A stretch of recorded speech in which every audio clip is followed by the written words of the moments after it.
ராதிகா, புதுவையில் நேற்றிலிருந்து வேட்புமனு தாக்கல் தொடங்கிய சூழ்நிலையில் 3 கூட்டணிகளில் அங்கு குழப்பம் நீடிக்கிறது. ஒன்று திமுக காங்கிரஸ் கூட்டணி, மற்றொன்று என்ஆர் காங்கிரஸ் பாரதிய ஜனதா கூட்டணி. இதில் தாவேகா சேரப்போகிறது என்ஆர் காங்கிரசுடன் என்ற குழப்பத்திற்கு இன்னும் முடிவு எட்டப்படாததால் தமிழக வெற்றி கழகத்தை பொறுத்தவரை அங்கு வேட்பாளர்களை இறுதி செய்ய முடியாமல் எந்தெந்த தொகுதிகளில் வேட்புமனு தாக்கல் செய்வது என்பது குறித்து முடிவெடுக்க முடியாமல் குழப்பம் நீடிக்கிறது.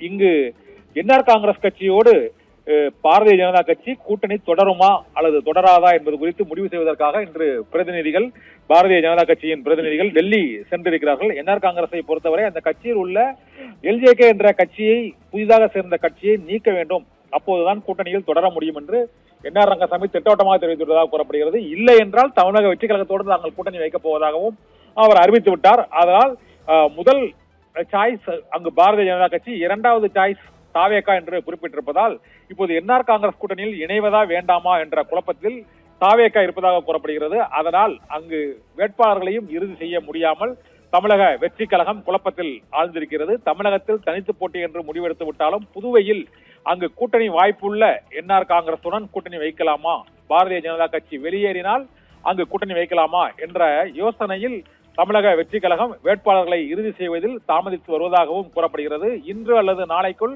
என்ஆர் காங்கிரஸ் கட்சி பாரதிய ஜனதா கட்சி கூட்டணி தொடருமா தொடராதா என்பது குறித்து இன்று மாலைக்குள் தெரிய வரும் என எதிர்பார்க்கப்படுகிறது. ஒருவேளை பாரதிய ஜனதா கட்சி என்ஆர் காங்கிரசிலிருந்து கூட்டணியிலிருந்து விலகினால் தமிழக வெற்றி கழகம் என்ஆர் ரங்கசாமி காங்கிரசுடன் அங்கு கூட்டணி வைத்து போட்டியிடும் என எதிர்பார்க்கப்படுகிறது. இந்த குளறுபடிகளுக்கு இடையே திமுக காங்கிரஸ் இடையேயும் குளறுபடி நீடிப்பதால் அங்கு திமுக தரப்பில் 30 தொகுதிகளுக்கும் வேட்புமனு தாக்கல் செய்வதற்கு முடிவு செய்திருக்கிறார்கள். நேற்று நேர்காணல் அறிவாலயத்தில் புதுச்சேரியில் உள்ள 30 தொகுதிகளுக்குமான நேர்காணல் நடைபெற்று நிறைவு செய்யப்பட்டிருக்கிறது. இதனால் புதுச்சேரியில் கூட்டணி குழப்பம் உச்சகட்டத்தை எட்டியிருக்கிறது. ராதிகா.